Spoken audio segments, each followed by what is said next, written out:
evening once again. My name is Sister Susan Ladd, and I am a member of the Office of Campus Ministry at King's University College.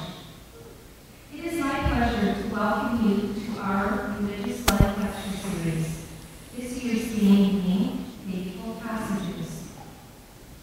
This theme is based on Pope Emeritus Benedict XVI's Motu Proprio, The Door of Faith, which celebrates the 50th anniversary of the opening of the Second Vatican Council. While this letter is directed primarily to the Catholic Church, the call to live from and out of one's particular faith tradition is essential and necessary for everyone. King's at Western is a Catholic university college committed to the ongoing creation of a vital academic community animated by a Christian love of learning and the pursuit of truth. To that end, the Religious Life Lecture Series encourages and supports open inquiry in all areas of religious life. Over the past 12 years, our office has coordinated a variety of speakers, some of whom are scholars, artists, and activists, all to support and challenge our assumptions about spiritual and religious life in the 21st century. Therefore, we are pleased and indeed honored to be concluding this year's series with Dr. Tariq Ramadan, one of the world's top 7 religious leaders, whose approach to pluralism challenges us to look past what divides us, to discover the beauty of what we all share in common.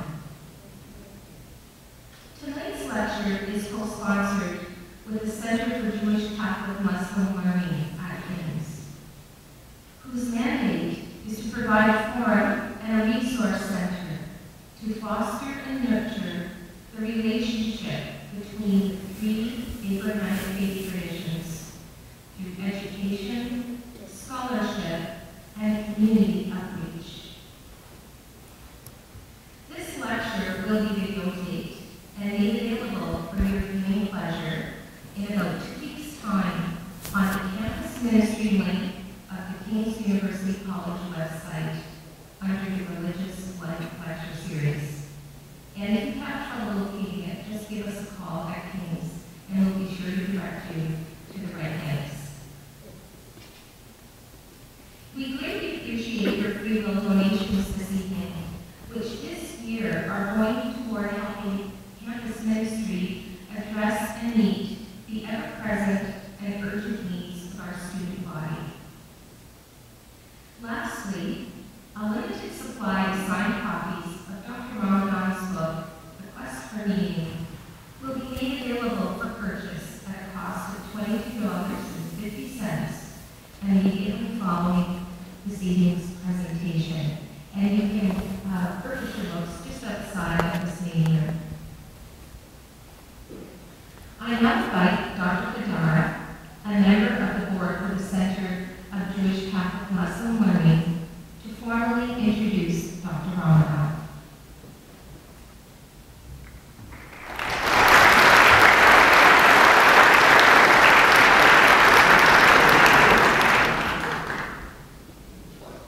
Thank you, Sister Susan. Assalamu alaikum wa rahmatullah. Peace be with you. In the name of God, the Lord of mercy, the giver of mercy. Bismillahirrahmanirrahim. It's a pleasure and a privilege to introduce to you this evening Dr. Tariq Ramadan, who is one of the leading public intellectuals of our time. It's always a challenge to introduce people of Dr. Ramadan's caliber. To do him justice would take far too long, and I'm sure you prefer to spend your time hearing from him rather than from him. So I will be brief, but I'd like to make a couple of points before inviting him to the podium. Dr. Ramadan has contributed to our understanding of our world and the people in it. in significant ways. His work and his writings had enough impact that he has himself become a subject of study for several authors. His writings cover an impressive range from spirituality and morality to the philosophy of Nietzsche to international politics and conflict. But the area that is of most interest to us today, and perhaps the one that he is best known for, is the understanding of inclusion and the building of inclusive societies. In this matter, Dr. Ramadan has been a leader and a beginner. Today, there are many who have jumped on the bandwagons of youth radicalization, multiculturalism, and integration, and a variety of other buzzwords. Too many people who wade into this discussion do us all a service by viewing the problem from a perspective of fighting terrorism, combating violence, preserving a particular culture and identity, or any of the many narrow prisons fostering clashes with the separate other, purely for communities.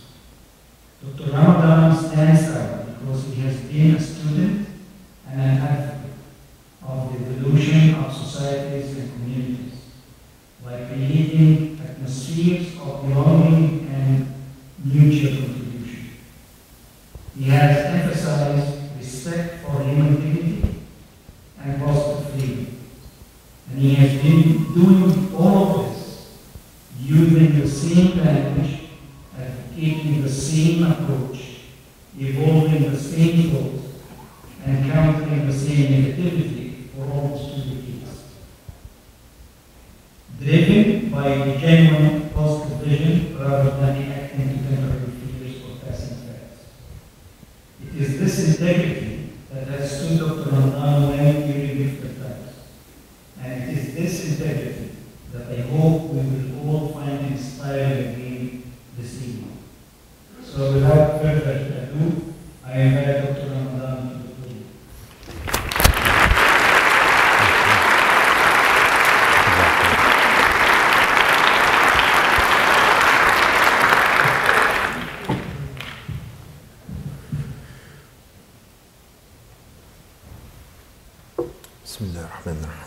In the name of God, most merciful, more beneficent. Thank you so much, Dr. Haddara, for this introduction, and thank you for inviting me here. I'm impressed by, I was coming to a small city, and I just want also to thank the organizers and very much for their commitment and the will to make it possible for us to meet this evening and to share some thoughts about the way we have to deal with our truth, our one truth in pluralistic society. So I will try to stick to the topic and talk about the dimensions that are important when it comes to the way we deal with our religion and religious references within our pluralistic societies. But let me start with something which in fact explains why I'm here. It can be that you are teaching in universities, you do academic work, and very often we think about degrees and getting some knowledge and also titles coming from within academia, and we meet with citizens and we talk about our challenges.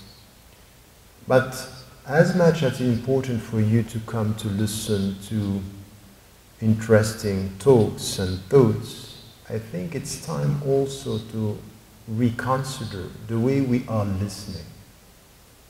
Because we are not talking about something which is far from us. We are talking about daily life. We are talking about pluralism in our daily life. We are talking about the very essence of democratic societies that are in danger today. And they are in danger because we have mindsets that are driven sometimes by populist statements, very simplistic understanding of the world, this us versus them mindset, and very simplistic answers to complex issues. If we have problems, it's because of you. And we have people targeting immigrants, or it could be Muslims, as much as yesterday it was Jews. It's always the other. Populism is a problem. And narrow understanding of our reference from a religious viewpoint, it's a problem. So we can come here in a very passive way, listening to a talk, but I'm not here to share with you something which is accepting you to remain passive. Now it's time for citizens to wake up and to understand the very essence of our beliefs. You can be an atheist, you can be an agnostic, you can be a Hindu, you can be a Buddhist or a Jew or a Christian or a Muslim. Whatever is your background and your belief, if you are consistent with your principles, you can't be passive with what is happening in our society.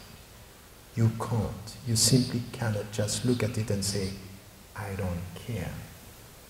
Consistency with our principles means to be active within our society.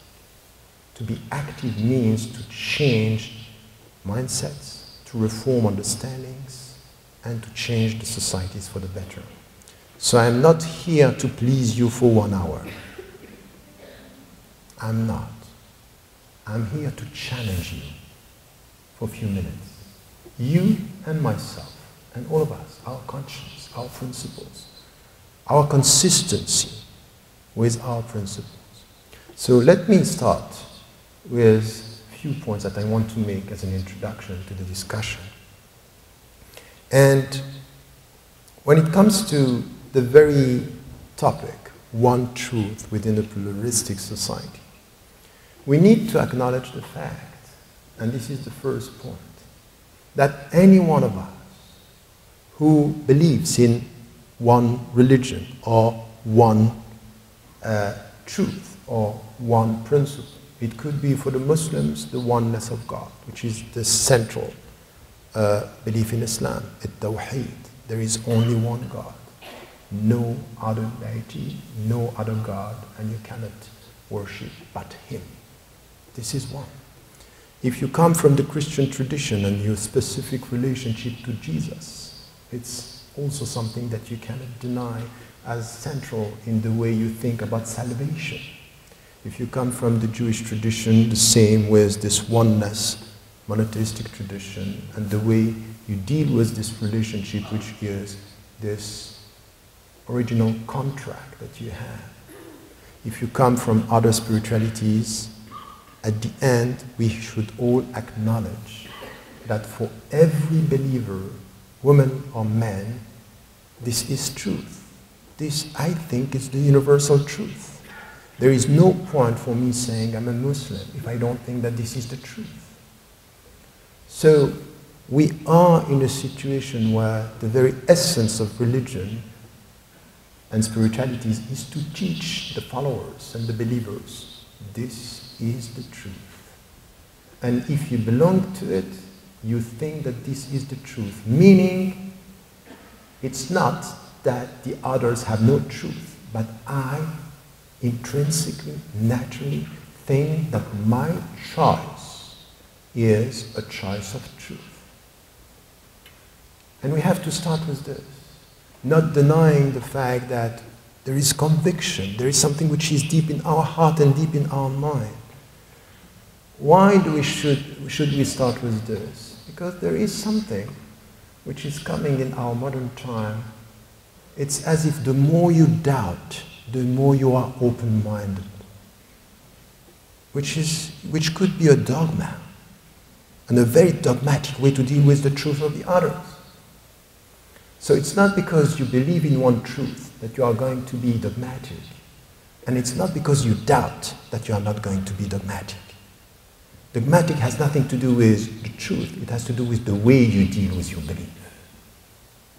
And we have to be quite clear, there is a dogmatic way to impose doubts onto people today. If you don't doubt, you are not open-minded.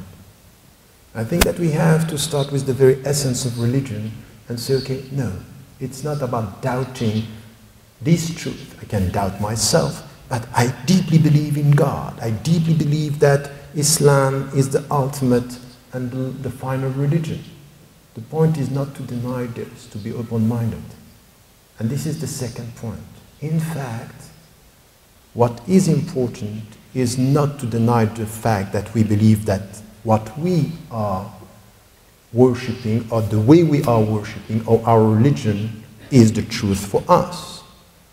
Is to come to what this truth is saying about the truth of others. That's the point.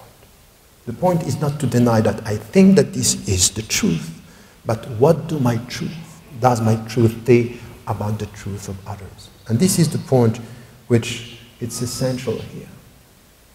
Because if you deny in order to be open to say, no, it might be not the truth, no, that's, many people, for example, and we have to also congratulate the Roman Catholic believers here, because there is a new Pope. And with the last one, many people were, I had a dialogue before he was the Pope with Cardinal Ratzinger in Germany, and with many people in the Christian tradition. But there is something that you may agree or not with him. But the way he was dealing with his tradition was based on consistency. I believe that the Roman Catholic Church is the truth. So he was consistent. You may agree or not, but he was clear, and he was not scared of saying it. And he said it many times, and he said it to Protestants and to Anglicans in the way that sometimes was shocking. That's fine. My point is not to deny that this is intrinsically logic with what he thought and what people... The second point, it's important. What your truth or the way you deal with your truth is saying about the truth of the others. Are you denying their right? Are you denying that there might be some truth in what they are believing or not? So you are not more open because you are not consistent with your truth, but you might be less respectful in the way you deal with the truth of the other. So don't diminish your belief in order to be open-minded, but question the way you believe to be open-minded with others. Openness is about the way you deal with your own truth, not by denying the fact that this is your truth. I'm saying this because conviction and commitment to one truth is something which is essential. And some of the people, when we come to our situation in the West, for example, very often, to show that you are able to deal with democracy, you should be less a believer. And even with the West, in order to show that you are Western, you should be less Muslim to be more Western. I'm sorry, it's not going to work like that. To be deeply, fully Muslim, and at the same time in the West, exactly the same with Christianity, exactly the same with all the traditions. Deeply rooted in your tradition, this is my truth, now how do you deal with others? And this is what we have to talk about. And I don't agree with people who are pushing to a state of affairs where you are not dealing with this truth in a way which is consistent, which is deep, and sometimes making you feel that you have to doubt it to be open-minded, as I said. The third point, which is important, which is connected to the second point, is when it comes to the very deep understanding of our religious tradition, because this is where pluralism is going to be challenged, or pluralism is going to be experienced, is what your truth is telling you about your relationship to truth. And this is where it's important to come from this understanding. And you find that this is coming with all the traditions. the deep teachings of all tradition is this: you belong to the truth, but truth does not belong to you. And this relationship with truth is starting with this intellectual humility. And it's based on what? In the way you deal with what is the ultimate truth for you. So if it's God, you believe in God, God is the truth, but you are not the owner of this truth. And very often we have it in the Quran, that sometimes from the very beginning it is said, learn, read, اقرأ, read. But when you read, you should know that the first call is for you to get this knowledge. And the fourth revelation in the Quran is saying, starting with one letter, Noon. And Noon you can't know what is, you don't know the meaning. So it's a call for intellectual humility. And you find this everywhere. In the Islamic tradition is, even with your daily life. It might be that you hate something and it's good for you. Why? Because he knows and you don't know. So it's based on deep faith in his truth, doubting yourself as to knowing everything about him. And if you start with this within the community, this is where you should learn to be less judgmental with others. Because you can't do this. You can't do this, and this is something which is an important dimension when it comes to this relationship with God, relationship with destiny. And if you listen to the Buddhist tradition, it's all based on this, a deep sense of humility. So one truth doesn't mean that you can be arrogant. This one truth everywhere is teaching you humility. And if you want to live with others, humility is central. No pluralism with arrogance. Arrogance will be something which is a position of power. This is why I don't like the concept of tolerance. In history, tolerance was necessary because the philosophers, Locke or Voltaire or all the philosophers were talking to power. And they were telling power, you should tolerate. But when it comes to common life, equal citizenship, no tolerance, respect and mutual respect. Because tolerance could be an arrogant way to accept the other. It could be patronizing. It could be a position where I tolerate you. And who are you to tolerate me?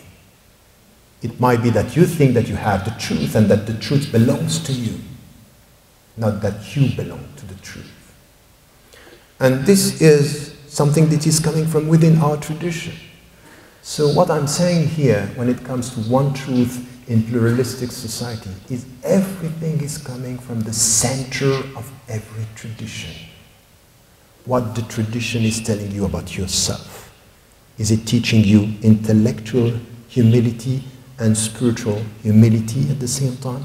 Is this what you get? So this is why our first struggle to deal with others is to deal with our own people. Is within. Is the way we deal with the inner diversity that we find in our respective tradition.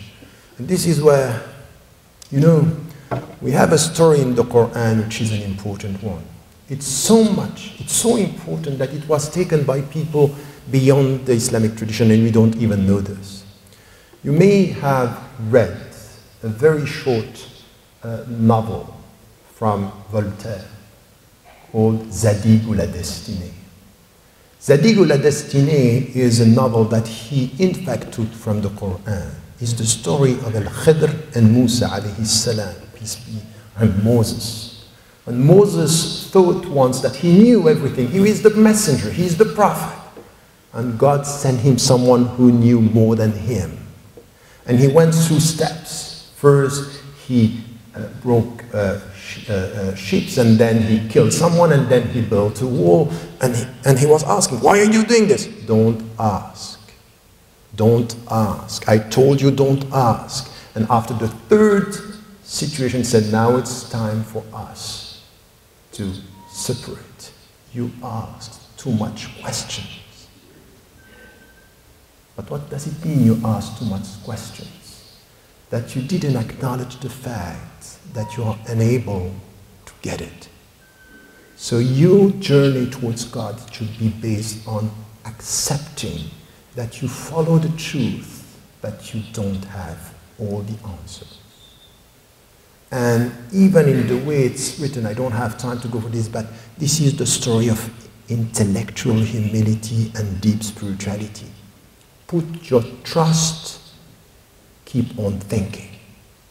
Put your trust, keep on asking, but with humility, knowing that you will not get everything. So this is where, in our way of dealing with education, is going to be instrumental, it's going to be essential. If we want to live together, it's coming from the heart of our tradition, not at the periphery. To sit down and to say I'm open-minded doesn't mean anything. Because it's in time of crisis that you will see that your openness is true openness.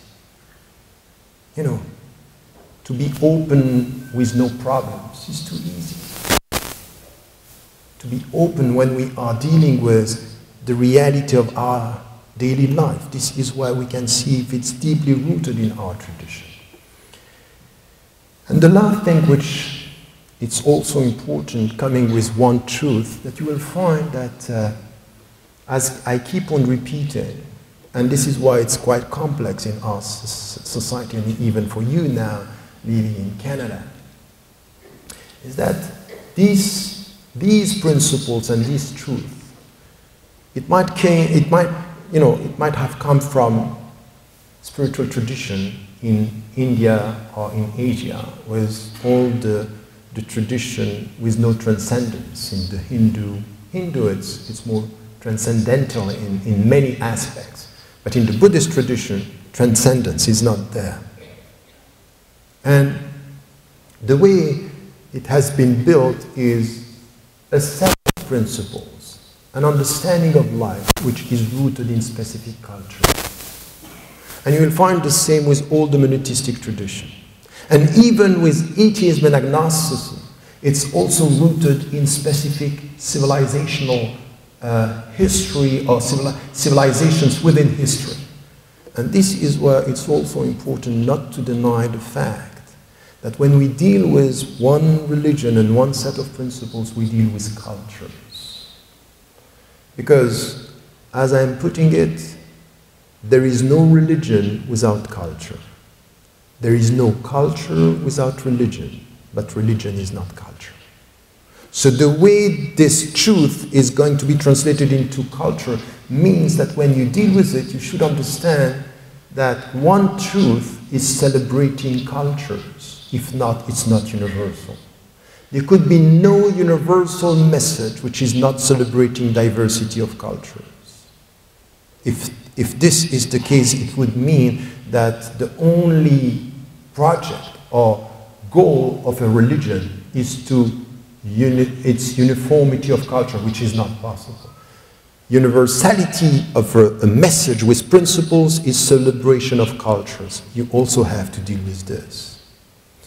Because if now we live in Canada and the people who are here are saying, I'm an atheist Canadian, or an agnostic Canadian, or a Jewish Canadian, or a Christian Canadian, or a Muslim Canadian, or the opposite, or a Buddhist Canadian, if you say this, it means that you acknowledge the fact that your truth, your principles, are taking the Canadian cultures as positive input and positive contribution to the way you deal with the truth.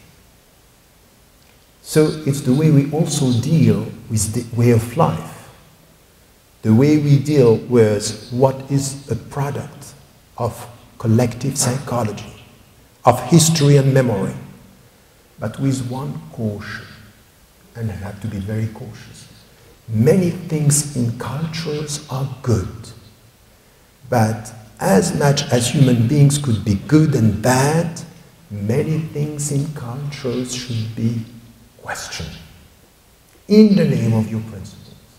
So as there is no religion without culture, but still religion is not culture, we should question our cultures in the name of our religious principles. Always. Why? Because we get used to things, culturally speaking, that could be very bad.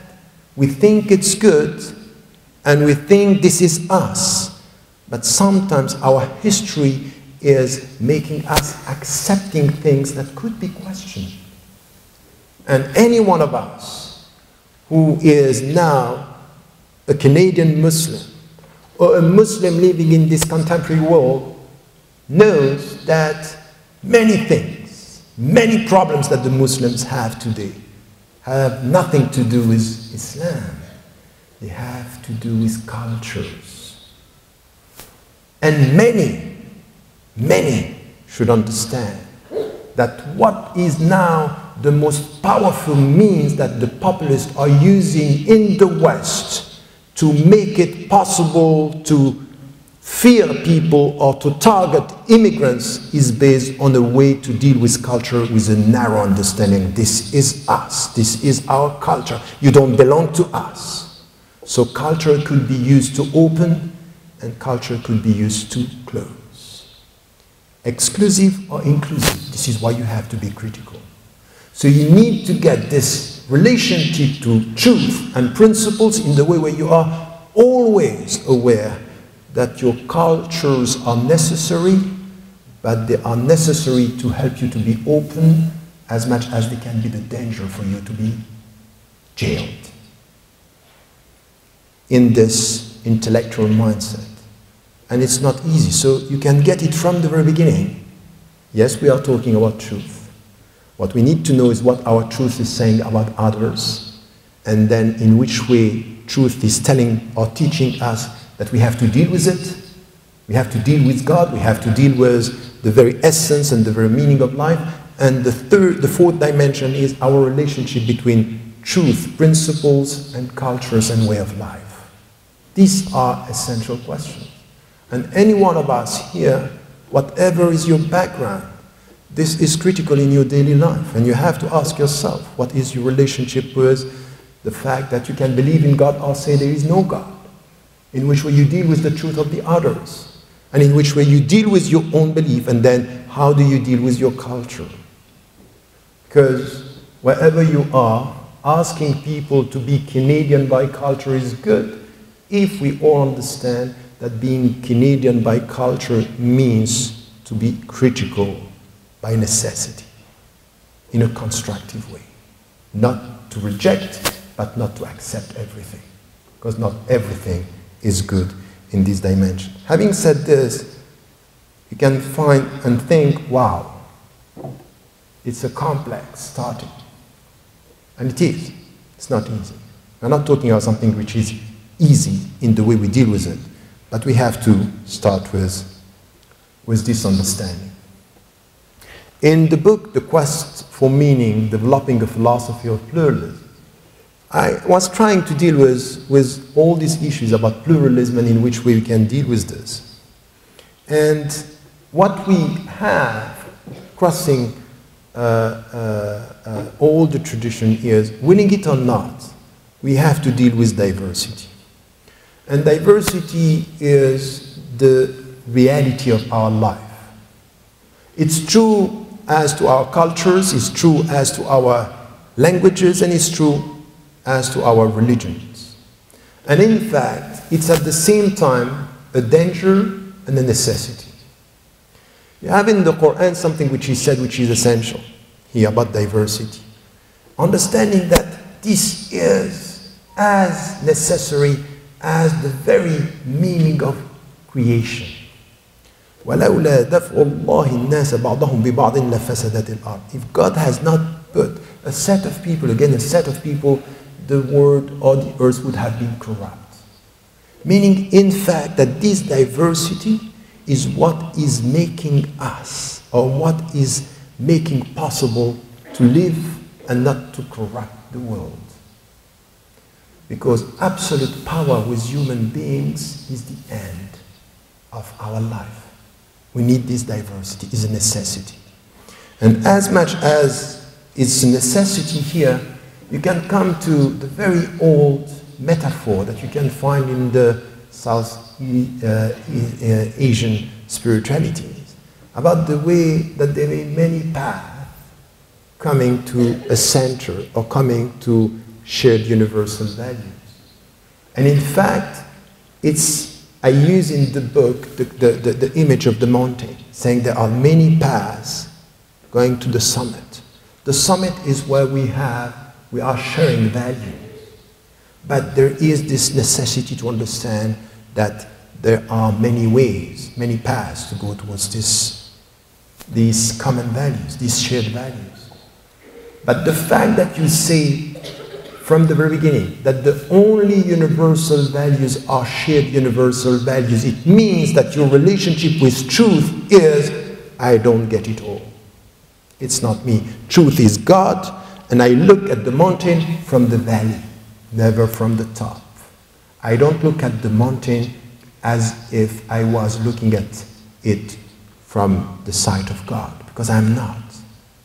I'm looking from the valley, understanding that there are many paths. And this understanding is something that you find in the Buddhist tradition, you find it in the Hindu tradition, and you find it in all the monotheistic tradition. Be careful at the way you look at truth and where you put yourself as to this relationship with truth.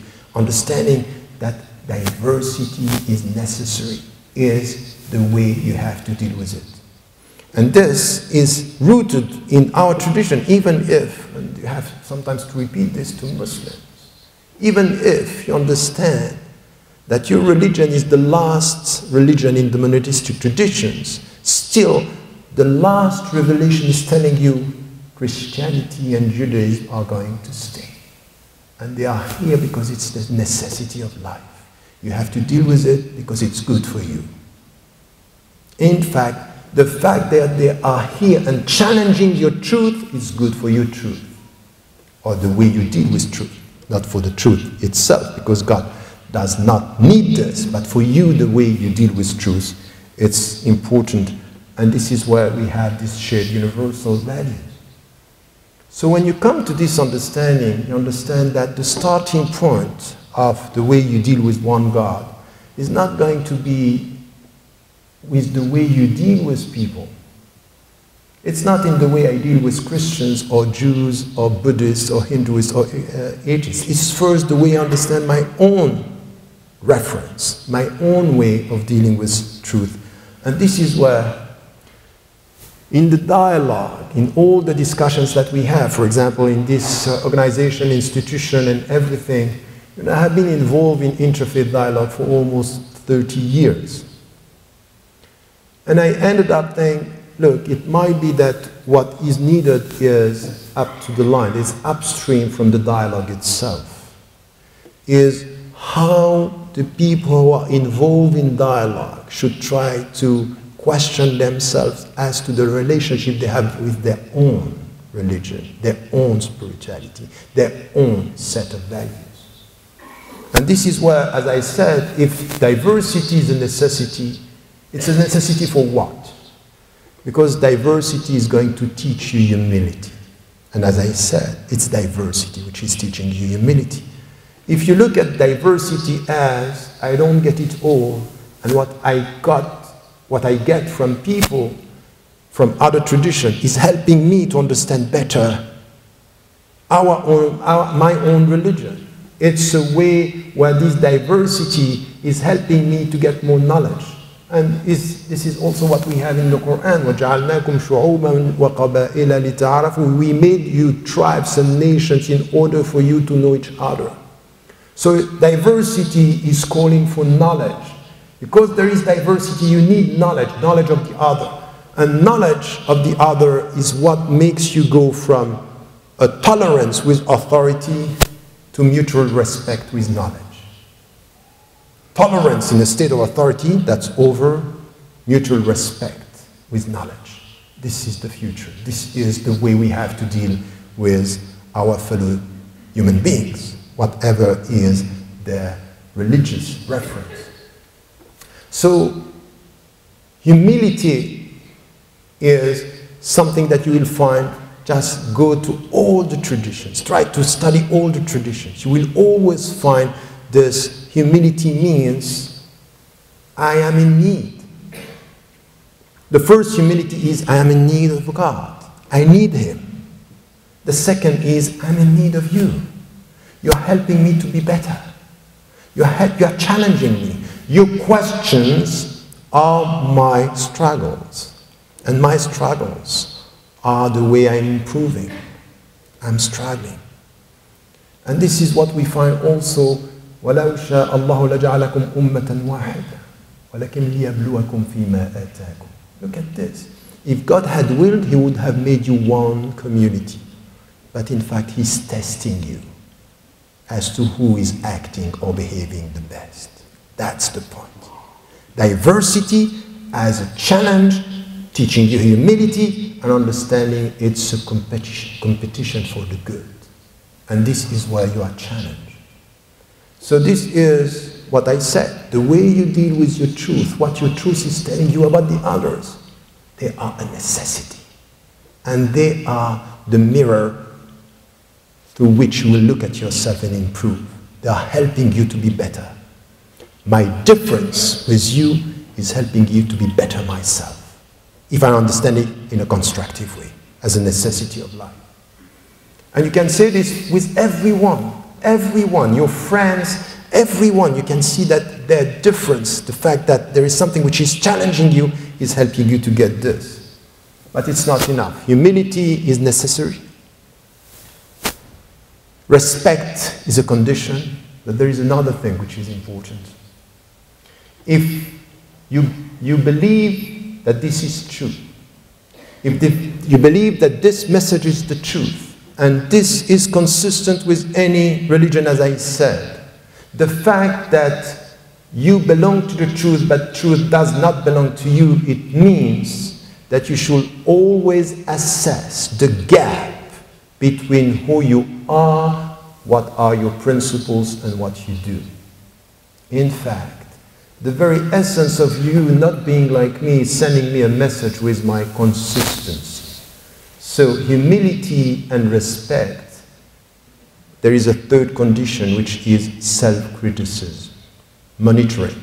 In the Sufi tradition, it's known as something which is central. In fact, in the mystical tradition is al-muraqaba, but we have it in the Christian tradition, we have it in Kabbalah, we have it in Buddhism, is always check your behavior.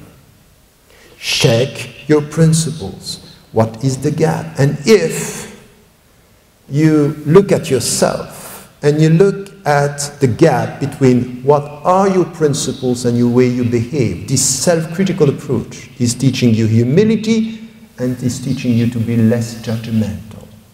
The more you deal with yourself, the less you judge the others. Because you know how much you are not exactly meeting your goals, meeting your principles. So this is the deep spiritual teaching.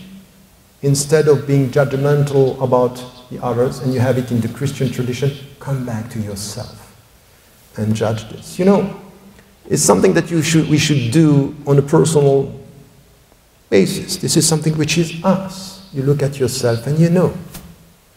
Even the meaning of sin in the Islamic tradition has nothing to do with something which is the original sin. We don't have this in Islam. It's very simple. You know what is sin? Is what is in yourself. It's troubling you. Why are you troubled? Because you know that what you do is not exactly what you think. What you do is not exactly in the light of your principles. And you would hate the people to know what is in yourself. This is sin. Sin is this trouble, this gap between who I am and who I should be, between you and yourself. It's not to be exposed, but that you know it. This is helping you to get this humility. You understand this, and you start with yourself, and you stop judging the others, because you know how much you are far yourself. And this is far from what? Truth and principles. So this is the spiritual understanding, which is deep, deep in our heart and should be deep in our mind. And I would say, you know this? This is what also our societies should do. Very often when I'm traveling around the West, many people are saying, why is it the more difficult, what is the more difficult country for Muslims to live or for people of faith? And you know, we are comparing. Is it better in France or in Germany or in Britain or in Canada or in the United States? And I would tell you, I don't care about where, you know, people are saying very often, you know, in Canada is much better than in Canada. Oh, you always can find a country which is not as good as yours, depending on what you are or what is your, you know, parameter to compare. But at the end, this is not what you should do. At the end, what you should compare is the gap between the Canadian principles and the Canadian practices. Compare the country with its principles. Don't go and say, oh, but you know what, in the States is worse. And so what? Or you are going to say, oh, in France, it's so bad. It's good in Canada, that's fine. That's not the point. The point is, are we implementing in our policies, in our social life, the principles that we are advocating? At the end, this is the point. The point is the inner contradictions. So when it comes to this inner understanding, this assessment from within, this is where we understand what is necessary here when it comes to our involvement with others. Humility, respect, and respect means knowledge of the other, and then self-critical approach, monitoring ourselves, and dealing with our truth in a way which is based on humility, self-assessment, and understanding what is lacking in the way we deal with it. And this is the starting point. This is undermining anything that has to do with arrogance in the way we deal with that. And the last thing which is important is our understanding of something which very often is a deep question. If I ask you here now, you are all advocating interfaith dialogue, isn't it? That's good. We should talk to each other. We should. Christians, Jews, Muslims, that's the monotheistic traditions, at least they have to talk together. And then we have to talk with atheists. And we have to talk with agnostic and Buddhists and Hindus and whatever. You all advocate this, isn't it? Now I have a question. You just sit down and you think about it. Why? Why are you so sure that it's good to talk? At the end, if someone is coming to you and say, you know what? I have the truth. So why should I waste my time listening to you? I'm right, so you are wrong. It could be an arrogant position. And if someone is telling you, you know what? I'm going to talk to you. I'm going to listen to you. But at the end, what I want is for you to wake up. Just realize you are wrong. So some people are coming to interfaith dialogue saying, it's dawah. Dawah means converting them. So I'm ready to listen to you for a while, but then I have something to tell you. Which, by the way, between you and me, it's the truth. So, you know, from a very open discussion about interfaith dialogue, we should go deep in this. Why are you sitting? Why are you talking? What is your purpose? What do you want? Once we were in the UK, and someone who was a specialist, you know, bright specialist in Islam, he was talking to a Pakistani professor, and he was telling him, what do you want? Do you want me to convert to Islam? Do you want me to accept Islam? This is what you want? And the professor looked at him and said, yes, of course. Of course, that's the best thing that can give you. It's my faith. And he was shocked, saying, okay, so what is the purpose of the dialogue? And we shouldn't pretend that we enter with complete, sincere goals if we don't talk about it. And this is where we'll find in all the monastic traditions, if we go deep in this, that at the end, dialogue, it's based on mutual knowledge, to know more about the other, to help us to be better ourselves. So my dialogue with you is not to convert, because this is between you and God, it's not me. But what I want out of this dialogue is two things. A better knowledge of myself and you, of you and myself. It's a two-way process. And what I want you to help me to do and to be is a witness. A witness. And what is a witness is, I have no power to convert you, and it should not be. It's not my business. It's not my business. I cannot convert. We have it on all the tradition. Of course, this was instrumentalized, and this was not. It was, religions were instrumentalized to impose. We all know this. But at the end, let us forget about history and come to the principles. In this dialogue, what we should be for the others and for the other people is witness.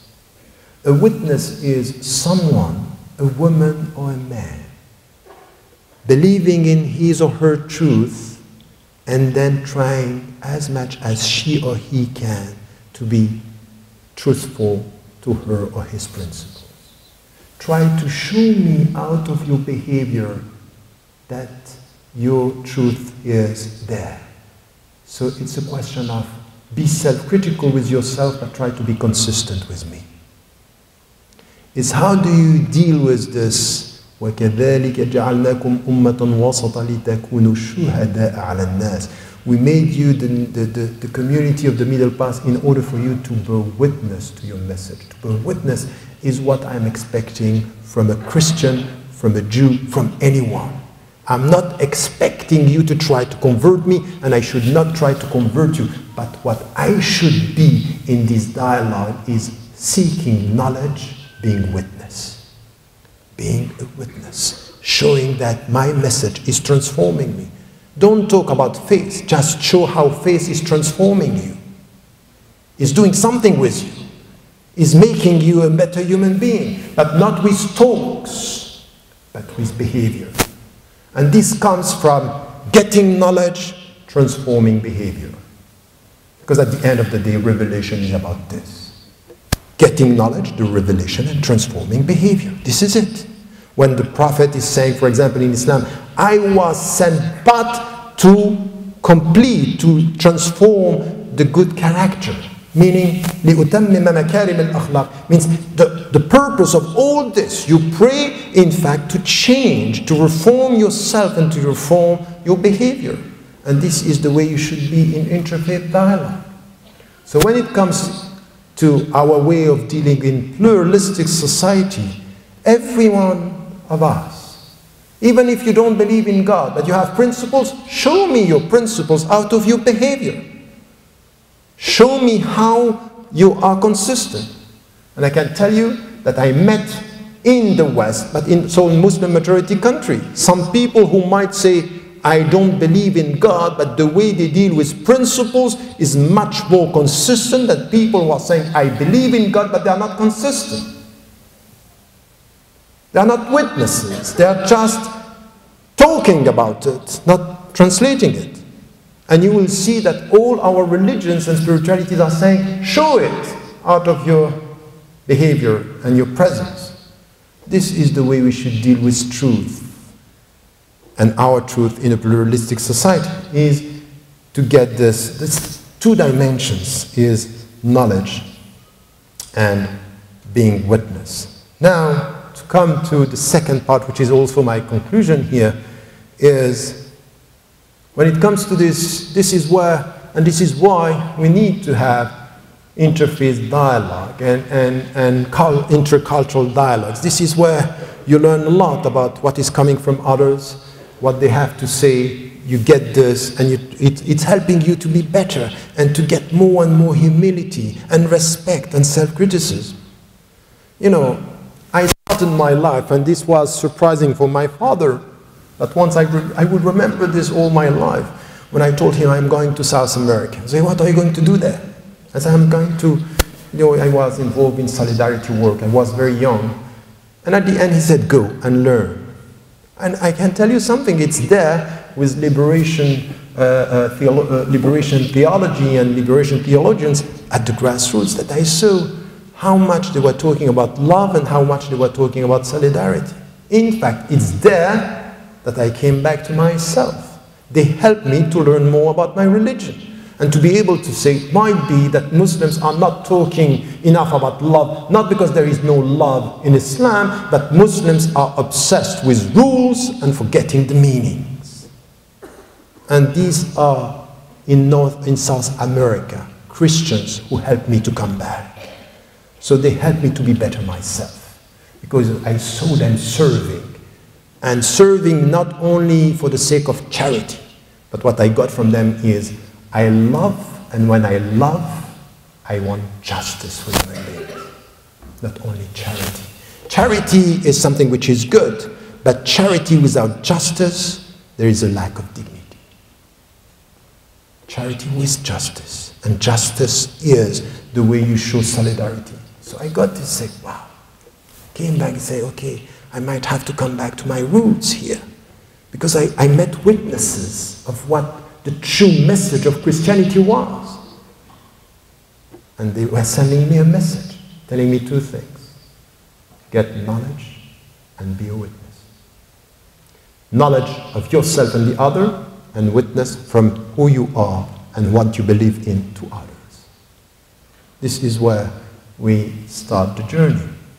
Now, we also have to ask ourselves, that's fine, this is who I am. Now, my message, my religion, my spirituality has objectives. What do we have to do with this? Why? Why? This is a deep question that we, in the book, The Quest for Meaning, I'm saying that we need to reconcile our students, and in fact, every one of us, not only because every one of us here is still a student. And if you forget to be a student, come back to study. To be a student is, to be a human being is to be a student. And to be a student means that we are seeking knowledge. And what I'm trying to say is that we need to reconcile ourselves with 4 disciplines. The first one is history. The second one is philosophy. History is how things evolve. Philosophy is why, the deep questions of life. Religion is what type of answer religion should be studied more. And the fourth one is arts. Arts and imagination and cultures. We need to reconcile ourselves with the knowledge of arts. And you will know why, I will come to this. But just these 4 disciplines are critical, and we are now so much focused on efficiency within our studies that we forget history. We have a very superficial sense of history. Philosophy, the big questions are lost. Studying religion, we say to our students and we say to our kids, you are free to believe in not, and we are bringing them nothing about true choice. And as I'm always saying, there is a contradiction in terms between being ignorant and being free. By definition, ignorance is not freedom. It's the opposite. So we have here to reconcile ourselves with this and these disciplines, and then also as something which is part of cultures and celebrating imagination and creativity. This is something which is part also of living together. You don't live together only with principles. You know that. That sometimes it's not out of an intellectual dialogue that you can live with others. It's when you are sharing meal, eating together. Eating together as to principles is teaching you sometimes much more than to say, you know what, we are all for justice, let's go together. And we go for a while and then problems. But sharing emotions, imagination, feeling good together, this is central in pluralistic society. So this is why anyone who is telling you, if you get the passport in a pluralistic society, you are a member, is lying. The question is not law. The question is the common narrative, is belonging. to a story. A common narrative is our common story. Here we are, here is our imagination, here we are celebrating creativity here. Celebrating creativity here is to be a citizen here. No citizenship without common creativity. If you don't share literature, it's going to be difficult to share passports. If you don't share literature, imagination, passport, we don't want to make it. It's not going to make it. It's not enough. But that's almost my conclusion, but before this, just something that I wanted to say is, okay, we are talking about truth and we are talking about the spiritualities and religions in pluralistic societies. And this is where we need to ask ourselves, what are the ultimate objectives? And you will see that on objectives, we very often share some objectives, the same objectives. And this is also something which is a methodology.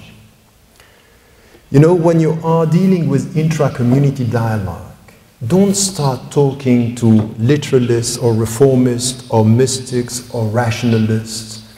You know, the reformist Jewish tradition with the Orthodox Jewish tradition. Don't start with the texts. Because if you start with the text, you are starting with divisions. We don't have the same way of reading texts. So if you start with this methodology, it's the best way to divide.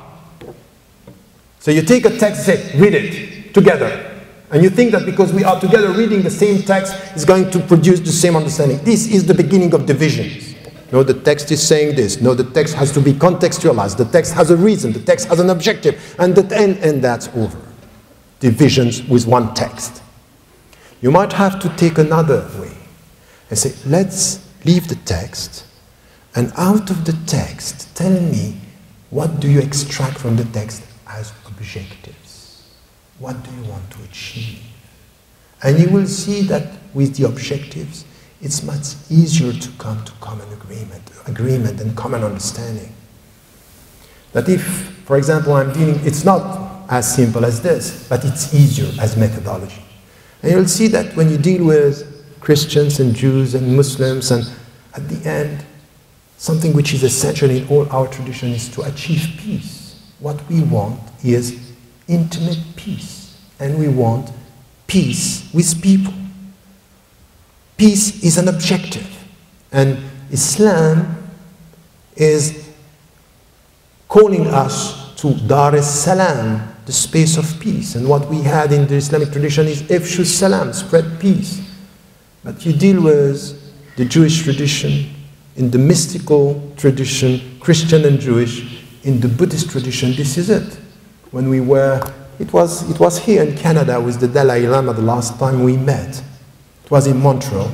This was his call, peace. This is what we need, inner peace. And it means the well-being. So our objectives are always based about this. But we all know that peace as a final objective has conditions.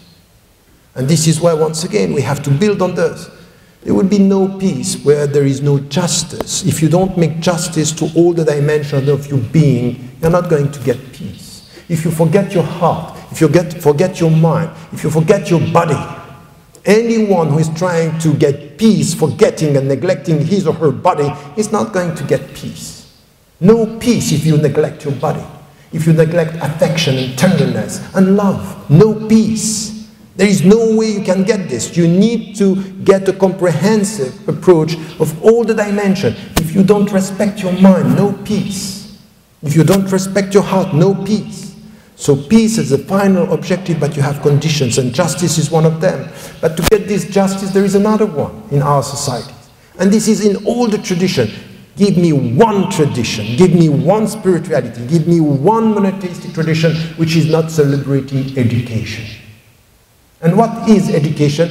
Getting knowledge in order to transform behavior. This is it, isn't it? This is what we have in all the traditions. So it's also a means. It's also a condition of peace, for peace. These are things on which we can find ourselves, say, this is where we are. Don't you think?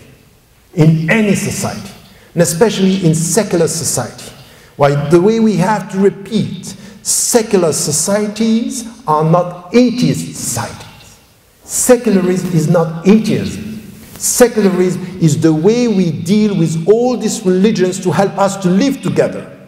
But in a secular society where there is no state religion and there is no imposition, at least the religious presence should reconcile our societies with these objectives: peace, justice, education, solidarity. This is what we should be. So any society which is telling you be silent if you are religious, it depends which type of silence. If it's to be silent as to being dogmatic, imposing, yes, you can't be dogmatic. You can't impose.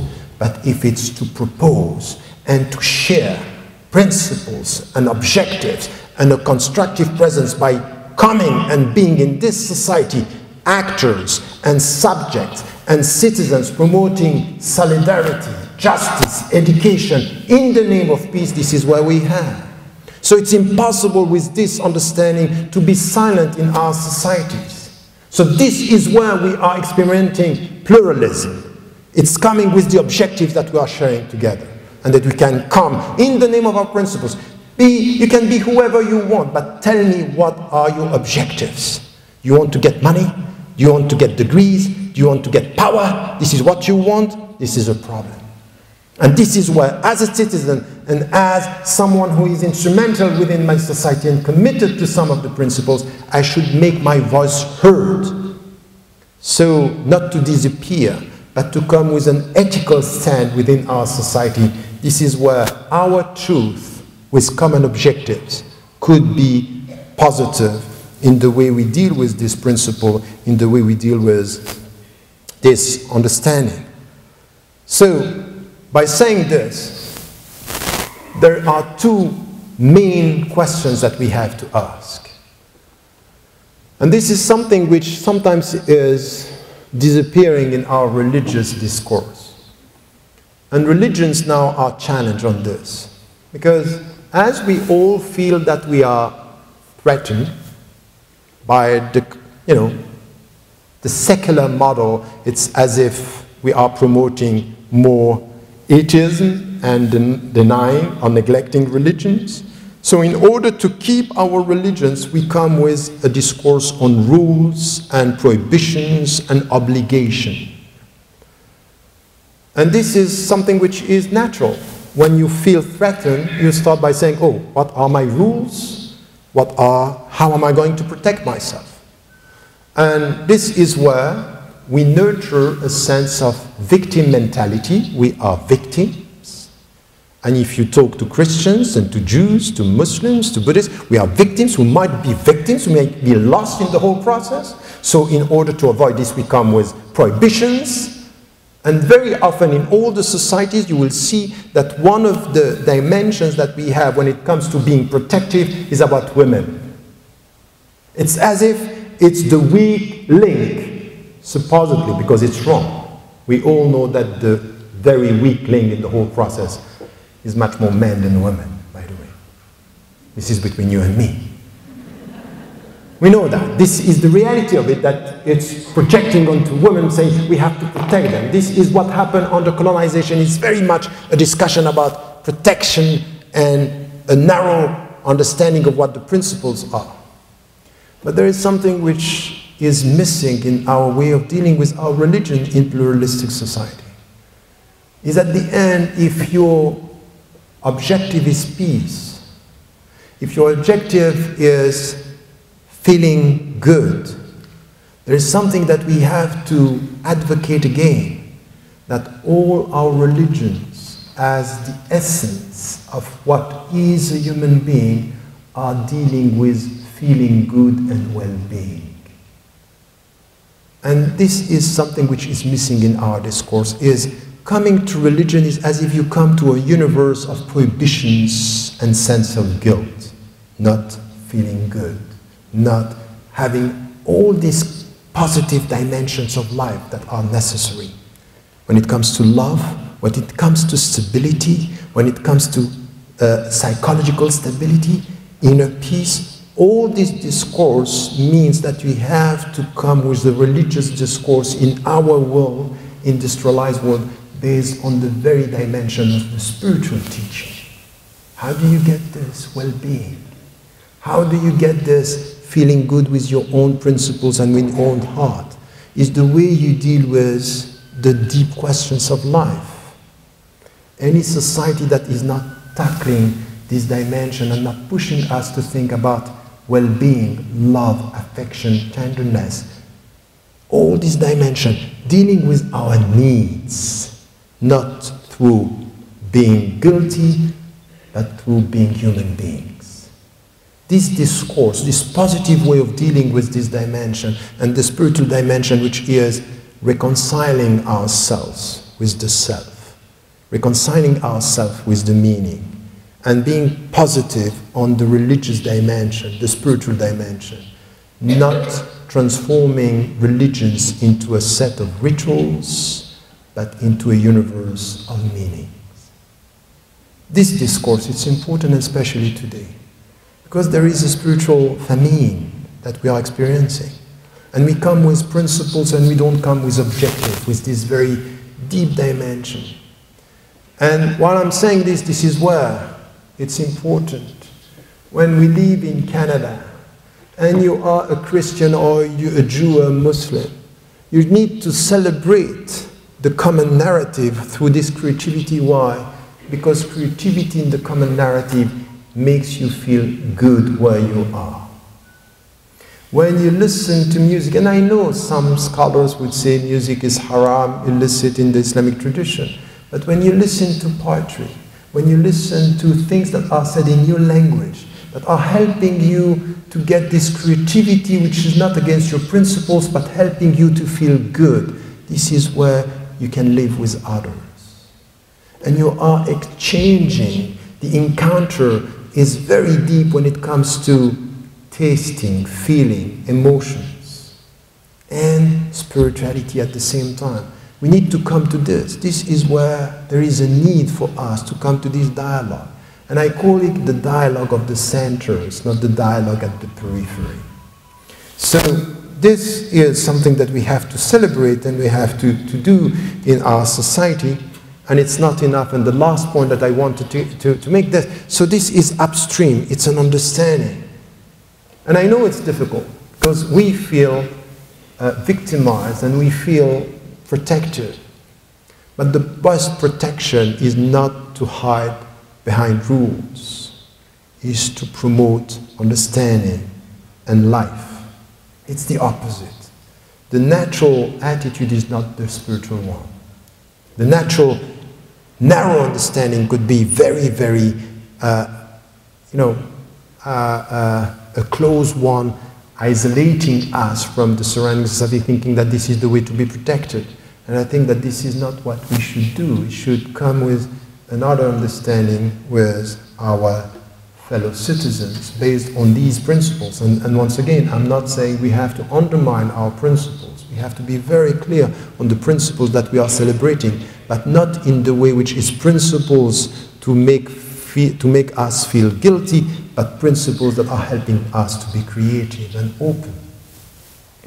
But this is the last point that I wanted to make here, is that while I was involved all this year in interfaith dialogue, I ended up asking myself, okay, why are we talking? And I asked the question before. But where it's important for us to acknowledge the fact that yes, you believe in one truth and all what I said at the beginning. At the end, what is important within our societies now is to work together. It's not only to talk to one another. It's how do we deal and how are we going to be involved together. So it's a changing world, but all of us, what we got from our spiritual traditions or our religious traditions is a set of principles and ethics, specific behavior and ethics.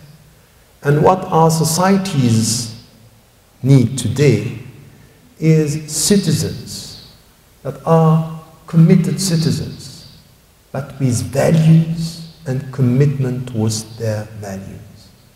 It's how do we apply ethics in our life. So where are we in our societies today? We have difficulties saying we believe in God, or difficulties talking about philosophy. But at the end of the day, in our dialogue, what is important now is to be involved together, not talking about each other. This is important, but it's not enough. What our societies need now is people who are ready to be committed and to be witnesses in the way they behave in their daily life. Meaning we need more ethics in social life. We need more ethics in the way we deal with justice in this society. We need more ethics in the way we deal with poor people with it. And it's not, as I said, charity.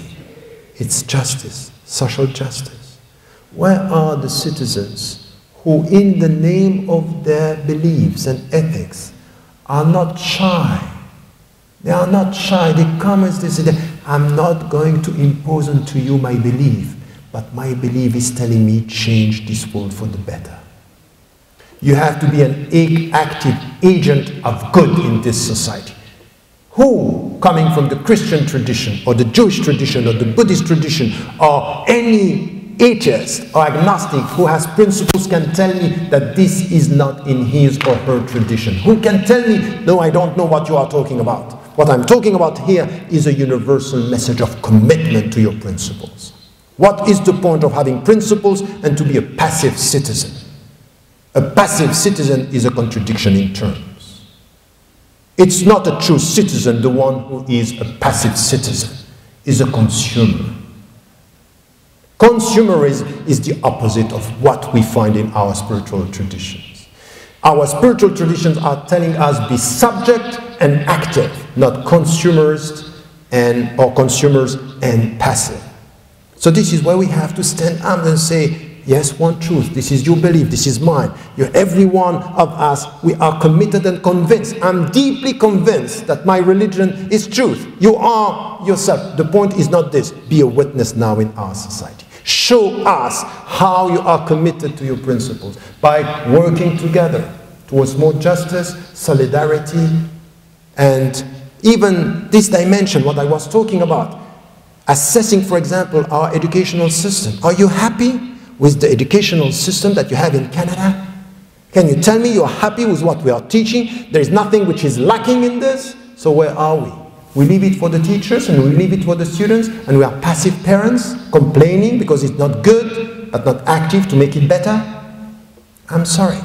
There is something wrong in the way we deal with our way of dealing with our principles. And the only thing that I know is in all the tradition, the very essence is believe in what you believe and show it out of your good deeds. الَّذِينَ آمَنُوا وَعَمِلُوا الصَّالِحَاتِ. This is what we have many times in the Quran. Those who believe and do good deeds. So this is what I find in all the traditions, because this is the objective. This is where we can be in a pluralistic. So anything which is pluralist around the table, let us talk about interfaith dialogue. You are kind, I am kind. And you know what? How it ends up. You know, a number of specialists of interfaith dialogue that are meeting everywhere in the world, and they are saying, yes, we are talking to each other. But they don't need it. They are specialists of dialogue. And they are not reaching the community. They are not doing the job.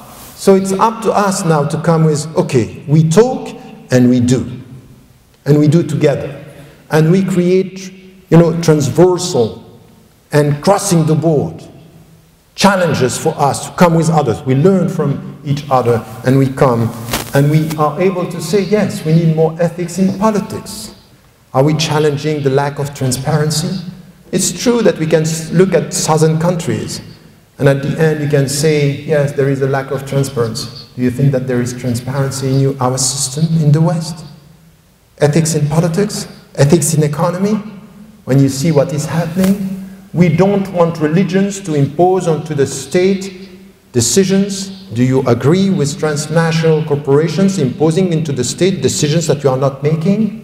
Is this the way to respect citizens? Don't we have to say something about that? And I think that this is the way our ethics and our principles should help. And as I said, also in cultural terms, in arts. Arts is not entertainment.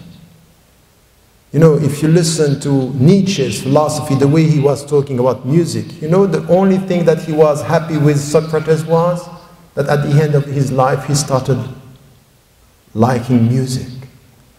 This is the only thing that I will forgive him. All what he did was bad, but this was good. He liked music. So I disagree with Nietzsche, but he is a point here.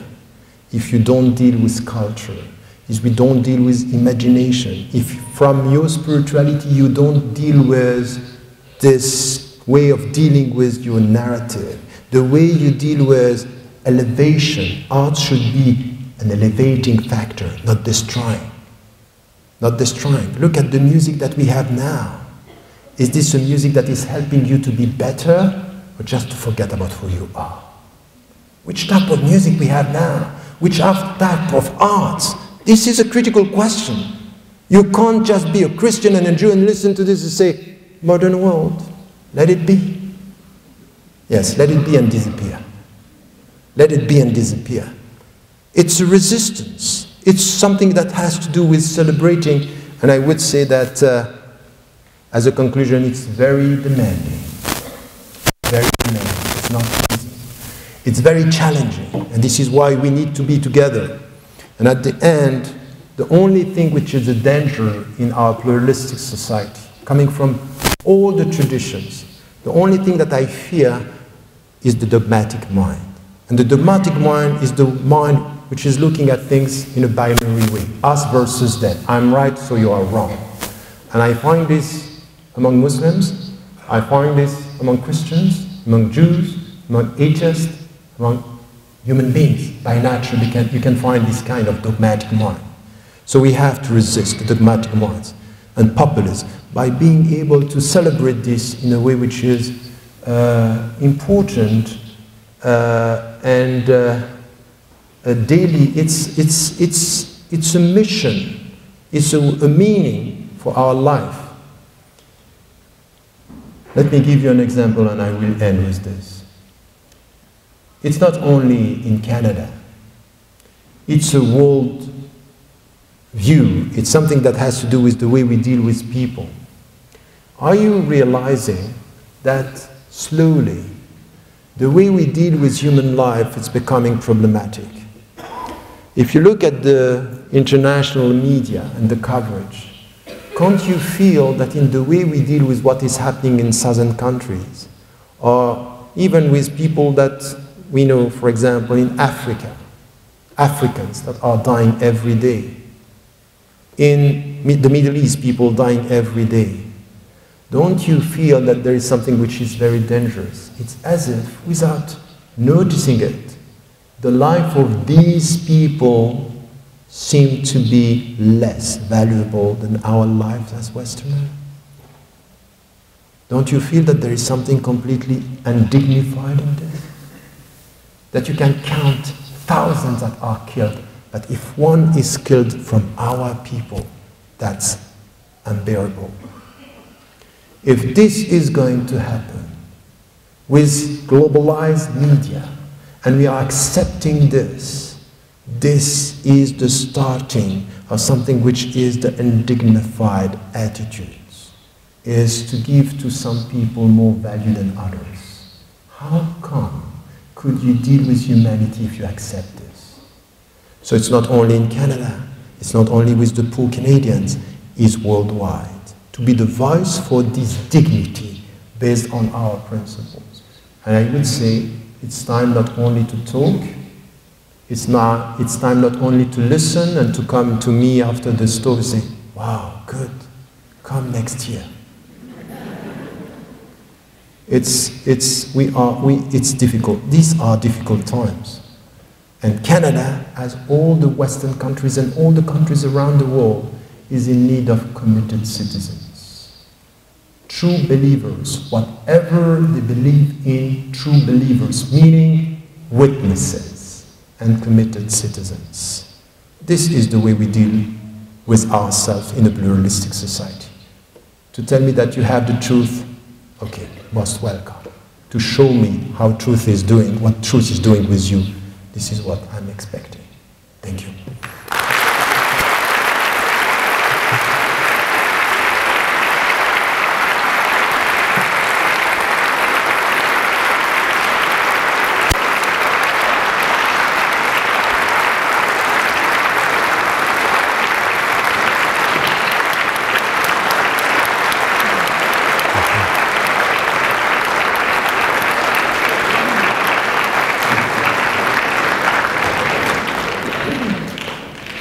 We now have some time for some questions, and there are 2 microphones in the 2 center or the 2 side aisles here.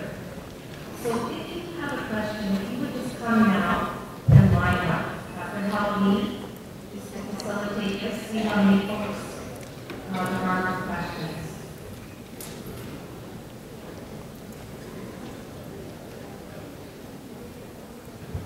And I believe the microphone should be on.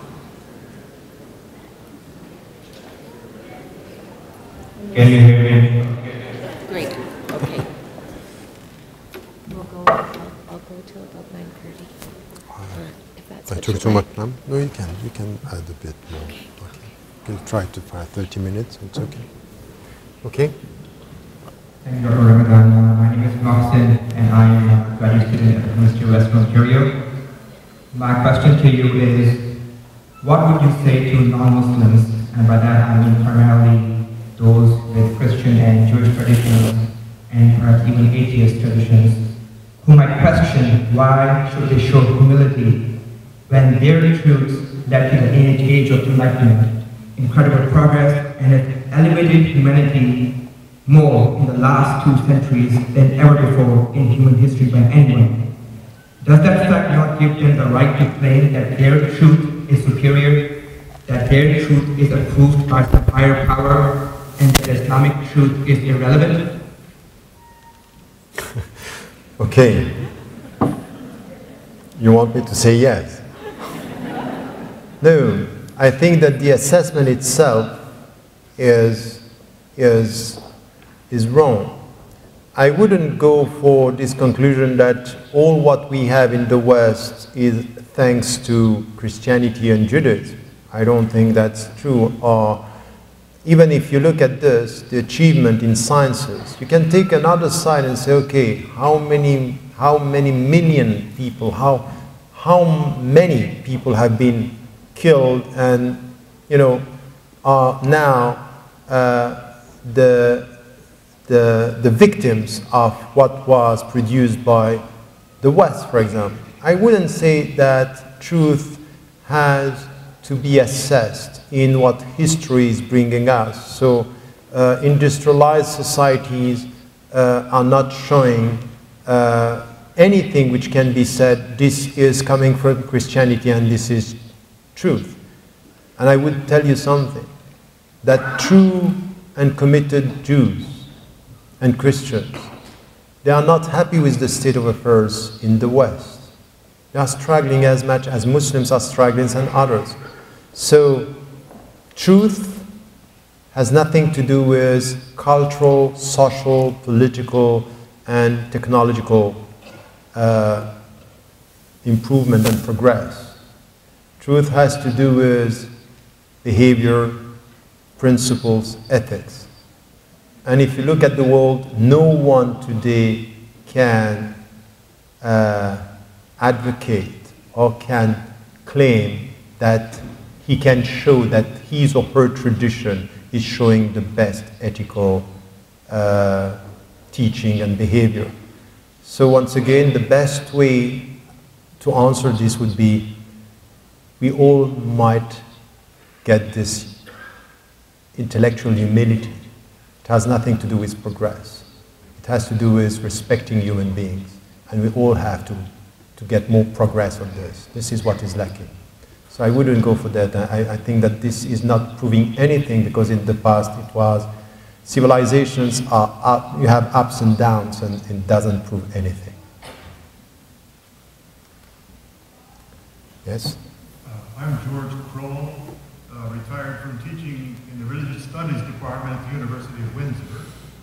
There's a book by Paul Hawken called Blessed Unrest, in which he points out that people are organizing all around the world. Hundreds of thousands of organizations are arising at the local, regional, and international level to deal with various issues involving social justice and environmental protection.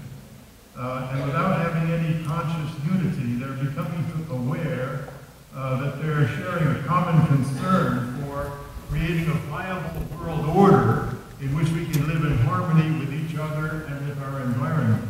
Now, these people come from the whole range of religions and languages and cultures. They certainly express vast diversity, but they haven't really focused on interreligious dialogue.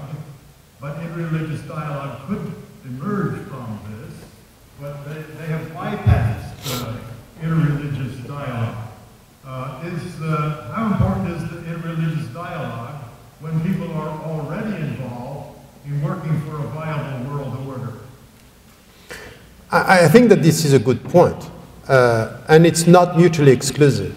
We need interfaith dialogue, and it's good to have it. And you know, in every, you know, what I'm advocating, for example, from my experience on this, is we need national movements of local initiatives. So let it be everywhere.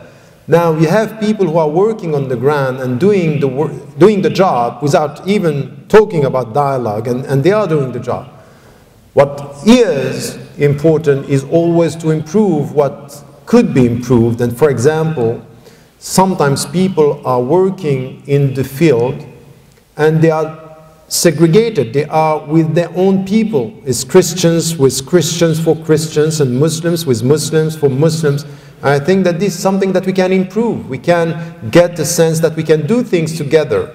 So in the book Western Muslims and the Future of Islam, I'm advocating the third stage of our organizations, which is not based on our religions but on our objectives. So we can improve. So we can do both at the same time and push this to something which is instrumental, because many people, and this is, by the way, it's good that you are raising this, because it gives us also a sense that many people, millions of people, are doing good things on the ground, and we have to celebrate this. And by celebrating this, it's also a mirror. If we don't do anything, it might be the time for us to stand up and to start doing. So I agree with you, and I think that this is important. You spoke about intellectual and spiritual humility, and a little bit about culture and questioning. And if I understand correctly, and inshallah I do, it becomes more a matter of asking the right questions instead of just asking questions. And my question then becomes, how do we know when to accept intellectual and spiritual humility and when to continue to ask, per se, the right questions to increase intellectual and spiritual humility? So maybe to not cap our intellectual and spirituality by sort of accepting it, if that makes sense. I'm not sure I understand this, but... So intellectual and spiritual humility, it's basically about accepting what we don't necessarily know, if I understood it correctly. And I want to reach that point, but I don't want to reach that point because I don't want to put a cap on my spirituality. So when do I know when to accept intellectual and spiritual humility? I think it's not when I should accept it. We should always, it's not to accept it, it's to nurture this. But we should understand what it means, spiritual humility. Spiritual humility as intellectual humility is just to acknowledge something. I talked about this in the Quest for Meaning and in the Western Muslims and the Future of Islam by trying to get a sense of, you know, this is very deep, in fact. Because there is something that we are not tackling, and I keep on repeating this, is we need to talk about our concept of human being. We go straight to our principles and we don't talk about this. Even, you know, in the classical philosophy, in Socrates, and even in the Western tradition, we talk about soul and body and heart, and in fact we don't get that there are things that are completely different in our way of dealing with human beings and our understanding of, for example, what is the soul and what is the body, and in which way we deal with these two dimensions and morality. But the point here is spiritual humility and intellectual humility is to acknowledge something which is the starting point of being a human being that you are in need of.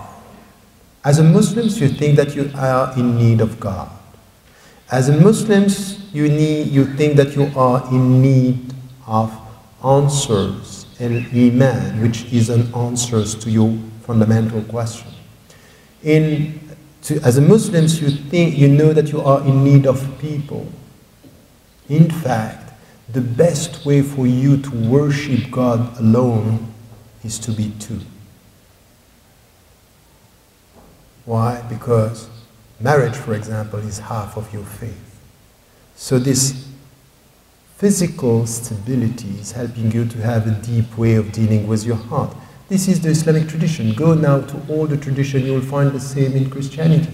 The need of Jesus in the Christian and Roman Catholic tradition, mainly this, is essential, the role of Jesus. You will find the same and everywhere you will find that the starting point of spirituality is always, I'm in need of. And when you get this, you talk about this humility, and you have to nurture this.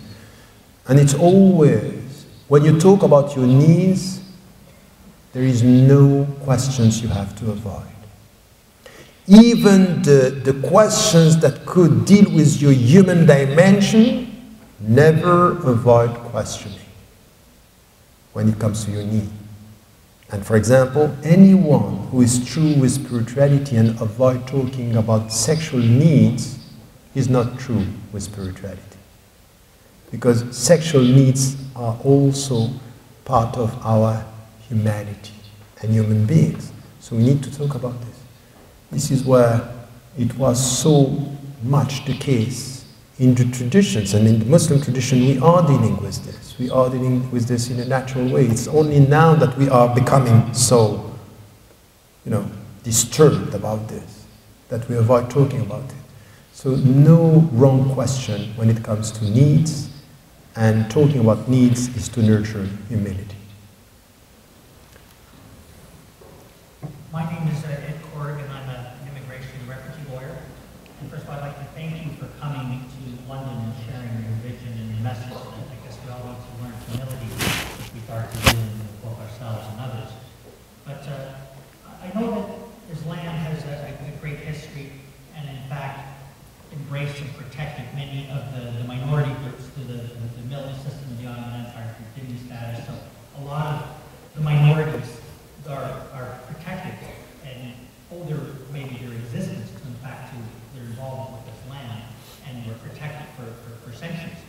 But I think today we see that there is a hardening of values, and there is persecution, often on the basis of religion against people in the other. We have a Jewish state, we've got Christian minorities in Lebanon, and today we've had the Arab Spring, but it seems to have been hijacked by divisions within the Islamic world itself. And I'd like to hear your comments on the sort of almost the conflict between Shia Islam and Sunni Islam, and the divisions, and how that has been used, I think, to a large extent by outside powers to destroy societies. Like Iraq, I think, has been very much destroyed, Libya, now Syria. And the divisions within Islam have been utilized for that in I would say, in a destructive capacity. But I'd love to hear your comments on the internal divisions between Islam and this Shia-Sunni divide, and the fact that it's getting very dangerous and explosive. Yes, thank you. There is something that I haven't tackled, but it's part also, and with your question, we are tackling it when it comes to, when we talk about diversity, it's not diversity outside, it's also diversity with it. And this is also something that is, when you have many trends. For example, you might like what I'm saying, but I'm not representing all the Muslims. And even some Muslims, they think that I'm outside Islam with what I'm saying. So the diversity within, it's important. In talking about the Arab awakening, I don't call it Arab Spring, and I don't think we are still witnessing revolutions. I wrote a book on this when I am tackling what you are talking about, and saying one of the main challenges for Muslims in the Middle East, but in fact not only, even in Canada, in the West, will be this relationship between Sunni and Shia. It's deep, it's really dangerous. Because we can say no, Muslims, they think that Shia and Sunni are Muslims. But what we have now, it's serious. People and scholars that I saw a few years ago calling for a dialogue, today are very, very tough on this. And it's very high, up to the, I'm not one to talk about names, but religious authorities are problematic with this. And on the other side, on both sides, so to speak. So we have something which is a division. And all what is happening now, I keep on repeating, every 2 weeks on my website I'm writing articles about what is happening. Never before I got the messages that I'm getting now, insults from people saying, because I'm against the regime in Syria, even though I'm not naive about the opposition, but I think that the dictator should leave. And I get messages saying, you are like this and saying this because you are the friends of the Saudi and the Qatari, because you are a Sunni, and it's playing the religious affiliation, sectarianism. And it's very dangerous, because you are losing your principles, and now you come with an understanding that you take this position only because you are Sunni and Shia. Add to this the divisions, for example, in Egypt now and in Tunisia, where everything is unsettled. The countries are politically unsettled and economically, in fact, completely destroyed and under siege. In fact, they are assisted economy. You can see what is happening in Tunisia and Egypt. And then what do you have? You have the Muslim Brotherhood or Nahda, the Salafi literalist, and you have also Salafi jihadists that are working, and this is nurtured from within and from abroad. So Muslims on this should be serious about that, because it's reaching Canadian or American Muslims in the way Shia and Sunni are talking and not talking to one another. And add to this the divisions from within, and in which way some governments are playing and instrumentalizing. Religions could be a means to deal with emotions and to be instrumentalized. We have religious populism. We have that. This is also something which is, religions is about spirituality, but you have people playing with the emotional dimension of the spirituality. And we have to be serious about this. So I wrote about this by saying, look, what is happening today, and even between the secularists and the Islamists today, we have this kind of polarization that is not tackling the main challenges. What we should tackle now in Egypt or in Tunisia, instead of having this struggle for power, is much more dealing with corruption, education, social justice, employment, economic stability, South-South relationship. We don't have this. And we are not going to have it because, as you said, we need to study what happened in Iraq. Because it's not because we don't talk about Iraq now in the media that we should forget what is happening. In fact, it's a big failure. It's just divisions within. And people are being killed every day, and this political instability is also helping a very tiny group of people being like the old dictator, but behind the scene of a democratic, so-called democratic process, and divisions from within. And if we don't study this, we are going to be completely wrong as to our answers to the contemporary challenges. So what you are saying is really important in the Middle East and for contemporary Muslims. We have to deal with intra-community dialogue, and to get it right, it's important. Thank you. Thank you. For next one. My name is Yahya. I am professor of Arabic studies here at UWO. Part of my question was answered by your comment right now, but the second part that I would like also to hear your comment, you mentioned particularly that all heavenly religions are aiming towards peace, and no peace without justice. And now we see nowadays injustice is being committed, especially and specifically the massacres and inhumane massacres, unspeakable massacres, whatever you want to name it, in Syria. And the whole world is being silent. For example, Western countries like the USA and other countries claiming that they are defending human values and they are standing by the oppressed people. Right now, our pain is very, very deep that what's going on in Syria is massacre against humanity and the whole world is being silent. I would like to hear a comment from you. Thank you. Let me start by agreeing with you that that what is happening is unacceptable. Now we have a problem. You know, with what happened in Libya, when Gaddafi was saying about the people of Benghazi, I'm going to kill them, he meant it. He was going to do that. And I was in a radio program, the BBC, and this was the question: should we expect from the West to intervene, yes or no? My immediate position was no, the West should not. Support the resistance, but not to intervene, and what we were talking about at that time was no-flying zone. This was used after the United Nations resolution to go and for NATO to take over.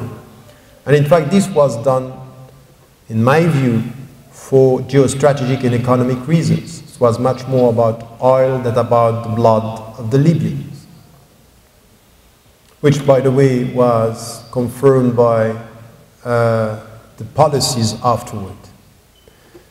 But many people, and I was one of them, were not happy with France, Qatar, and the United States being involved in this intervention.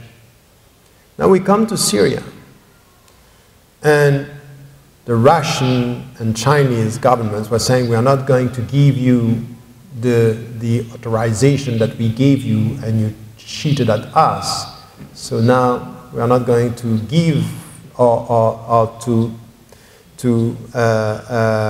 support any kind of intervention. And I wouldn't go for that myself. So the question that I had from the very beginning is how, without being involved within the country, the Western countries and the power of our time, China, could help for this to end without being involved and without intervening. When I was in Tunisia and talking with the President Monsef Marzouki, he was telling me, we are trying to find solutions, but we have countries that are pushing for a clash. And he was talking at that time, he was against Bashar, he was with the resistance, but he was telling me, I don't understand why Qatar wants to give weapons to the people just to nurture a civil war and not to find another solution. So the situation is quite complex. If we say now to the West, you have to intervene, it means that we want them to be involved. And we say we should not intervene, but we should find another way to solve the problem. How? And this is problematic. So the position of principle is to do something which could be a pressure on the government and to try to get to put an end to this, but how this could be done is very difficult.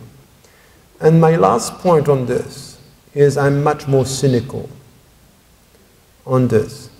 I think with all what I have read and followed over the last few months, that unfortunately, you know, there is something which is a very old strategy with the State Department dealing with South American countries and some African countries, is something called low-intensity conflict.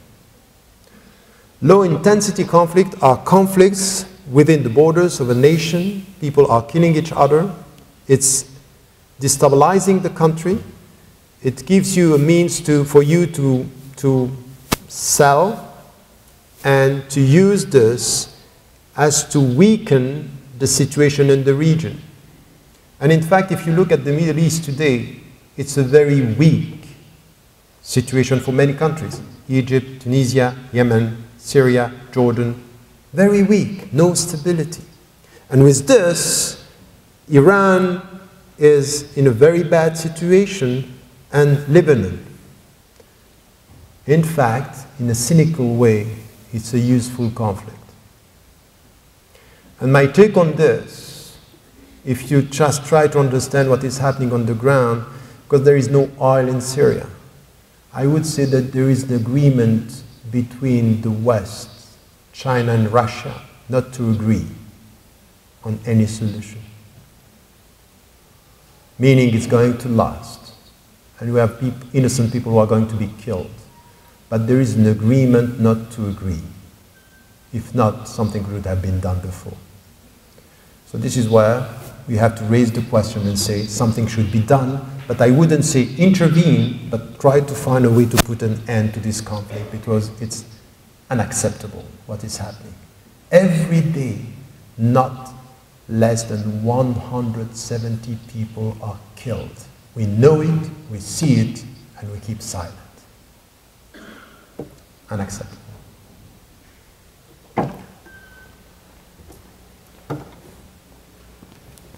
What do we do?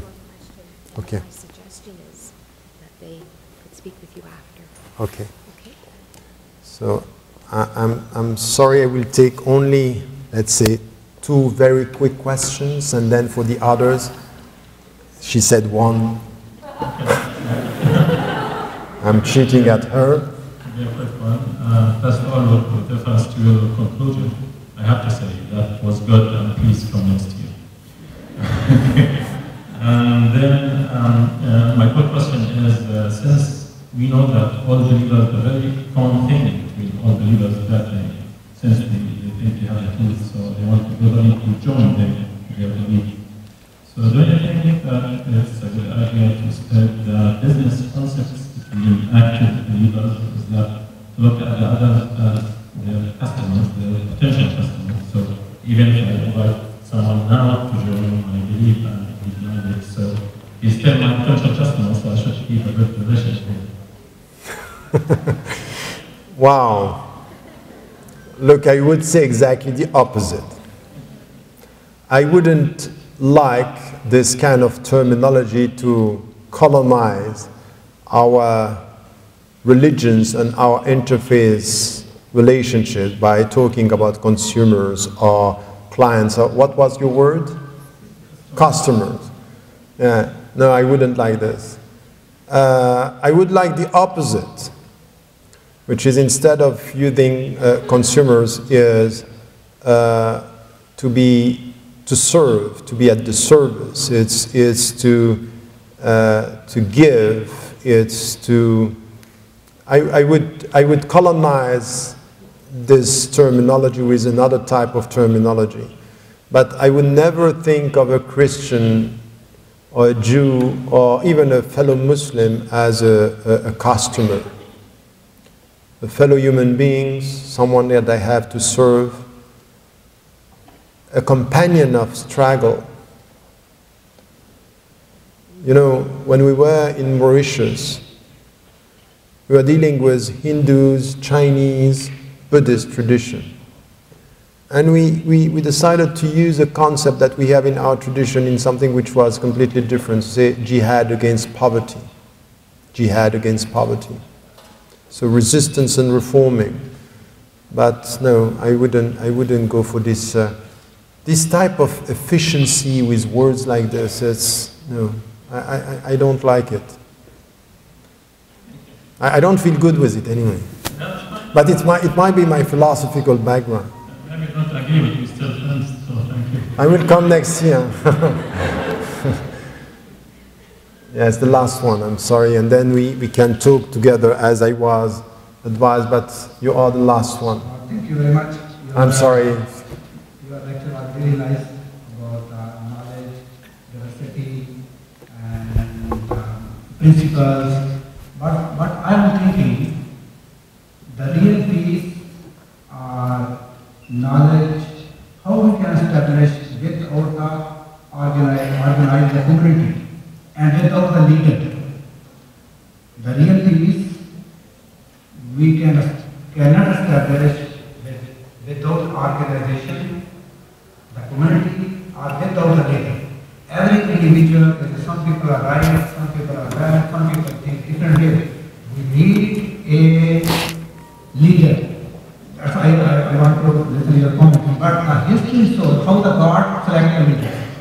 When Jews become divided into different sects, the God sent the Messiah, rejoining all them together and bringing the real teaching that the peaceful. Same thing we are talking about the Shia, Sunni, same thing prophesied in Islam. Okay. I got the point. So these are the prophecies. The leader, the God sent the Messiah. And I want to listen to your comment. My understanding is that God sent the Messiah for the Muslims in India with the Ghulam Ahmad. My question is, why you don't do you? My question is from you. Why you don't accept him? So give me the... Why don't I accept what? Accept that Messiah. Messiah? Yes. Me? Yes. Accepting what? Exactly. I guess I rephrase my question. My question is prophesied in Islam when the sect will become Shia, yes, Sunni, I got that, yes. Yeah. Then the reformer or Messiah will come. That Messiah will reorganize the Islamic community again and start the leadership. Okay. One person in India, maybe you have heard or know, but Mirza Ghulam Ahmad, he claimed that he is the Messiah of the Muslims. Okay. Just like the Jewish Messiah was Jesus. Okay. So you are a very intellectual person, and have you studied about that one? If you have not studied, then I am not sure why you have not studied about his claim. If you have studied, then why you have not accepted that Messiah? That his claim is he is from the God. I haven't heard about him. But no, I haven't. But let me tell you something. Because beyond your question, there is something which is also a question, and we'll end on that note. You know, our understanding that we have to be united, it's the problem of the leadership. And yes, we have a problem of leadership. Now, I don't think it's going to come with this type of claim, I am the Messiah, you have to follow me, because this is adding divisions, because he's not going to be followed by all the people, and this has to be checked. I didn't know about this, but this is not the point. My point here is that we have many leaders among Muslims, but there is a lack of leadership. As a sociologist was saying this, he told me this once in Belgium, is Daceto. He was telling me, I went to this Muslim community and I met so many leaders, but no leadership, no vision. And I agree that we have this problem. Now, how can we do this? Some Muslims, and it's true also in other traditions, but especially these days with Muslims, It's as if we are expecting a kind of charismatic leader that is going to show you or show us the way. You know, the problem with charismatic leaders is that they are charismatic. And it's not leaders that are based, you know, vision and something which is dealing with people, is that they have some qualities and we follow this out of emotion, and we think that, and when they disappear, the structures, the grassroots thing, we should not expect and follow charismatic leaders in such a way. Sometimes they can do the job for a while, but the leadership, I would say now, needs to be a bottom-up delegation of authority. Much more based on our common understanding. I would prefer a kind of leadership that is coming in such a way to avoid, you know, we are idealizing people, we are idealizing scholars, we are idealizing leaders. We should stop with this. We should just now follow a message and not follow some people. So, claiming now that this is the end of time and that we have to follow the Messiah, I wouldn't go for this. But I think that there is a problem in the way we look at our leadership. And I would say yes, there is a crisis of authority among Muslims on the Shia side as much as on the Sunni side. And we have to deal with it in a way which is, before trying to get a leader, let us be good followers. And you know who are the good followers? People who can be potential leaders. This I would say, that's the point. I'm sorry, I didn't know about things, but we cannot... That leader will be from the God, not from the people. These are the prophecies of Islam. These are the prophecies of Islam. If we reject this from this leader, we are rejecting the prophecies of Islam. That's your belief, but please, have you heard what I said during the lecture? Share with me, don't impose. Share with me, don't impose. And don't tell me, no, please. No. Just one thing between you and me. Between you and me. No. Between you and me, just to stop. I might be wrong. I might be right. But in our internal dialogue, don't tell me that if I'm not following, I'm wrong. Just tell me I'm just lacking some knowledge about what you know. No. And go together. You said we talk and go together. I want to go together. I want to talk and go together. Okay, fine. Thank you. I know there are some other people at the microphone. Perhaps after we're finished, we might have a few moments. You can come down and talk with me privately. As we conclude our meeting, You are going to talk? I see. Who is the president of the Muslim Students Association, to come forward and express thanks to Dr. Ramadan on all of our behalf.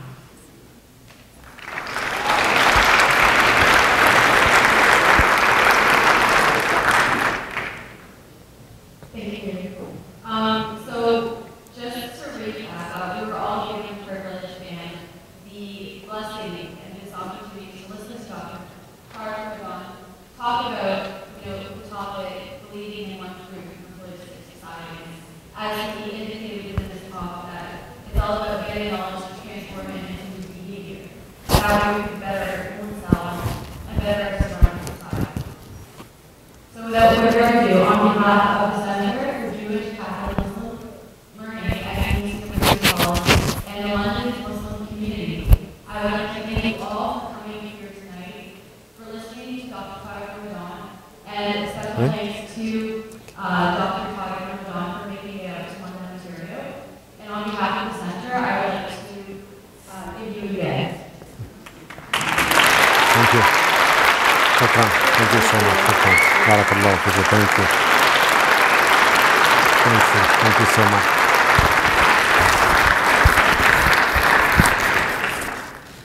This concludes our meeting. Once again, thank you, Dr. Ramadan, for your time with us today, for this evening. And thank you to all of you. You've been a wonderful audience. Thank you for your presence. policy